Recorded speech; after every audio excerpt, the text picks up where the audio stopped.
I'm Christina Aguayo in Dallas, and here are your top stories. Japan is ramping up enforcement on anti-immigration rules, with the majority of those deported from Muslim-majority countries. Japan's Zero Illegal Foreign Residents plan says those who are illegal, break the law, don't follow local customs, and don't respect Japanese culture will be deported. Japan is making the move to protect national security and cultural harmony by doubling their officer-escorted deportations in just the first 3 months of implementation. The country is targeting visa overstays, baseless refugee claims, and criminal convictions. The aggressive policy, launched in late May, focuses on quickly identifying and deporting the illegals. They say the plan will put an end to illegal migration and overstays that strain resources and erode social cohesion. Officials will be using screening programs and digital tracking to stop migrants from entering the country illegally and speed up the deportations for those already in violation. Somalians in Minnesota have been using fraudulent autism Medicare claims, nearly $1 billion, to fund the Somali Muslim terror group Al-Shabaab, the brutal Islamist militants responsible for bombings and assassinations. Officials saying, quote, every dollar sent back from Somali heavy areas like Minneapolis benefits Al-Shabaab, and Minnesota taxpayers are their biggest funders. This latest scheme is part of a pattern of at least 28 major fraud cases in Minnesota since 2019.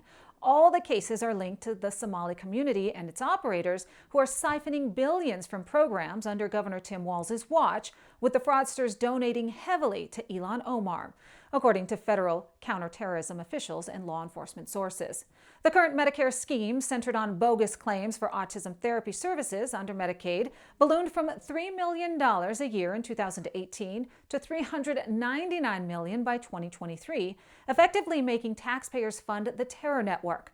According to a recent investigative report, Governor Walz's administration failed in its oversight of welfare programs where non-existent regulations allowed the Somali community, centered in Omar's district, to commit massive fraud, stealing from children with disabilities. And real quick, I want to remind you that Medicare costs are set to go up next year. So if you want to save more than $1,000 a year, listen up. Because not only will you be paying more for your deductible and premiums, but some Medicare Advantage plans are disappearing altogether. It can be confusing with so many different plans and options, but I got a quick and easy solution for you. Chapter. I've partnered with Chapter because I believe in what they are doing. They want to help, and they'll do it for free. Just call the number on your screen or go to askchapter.org/Christina.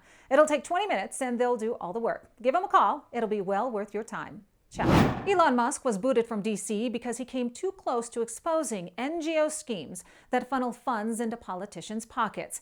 Musk's aggressive push through Doge started unraveling a web of corruption where NGOs serve as an untraceable way to funnel taxpayer dollars back to politicians.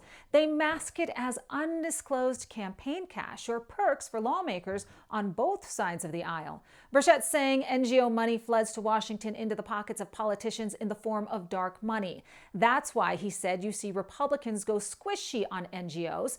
They are shady as hell. They all are, he said.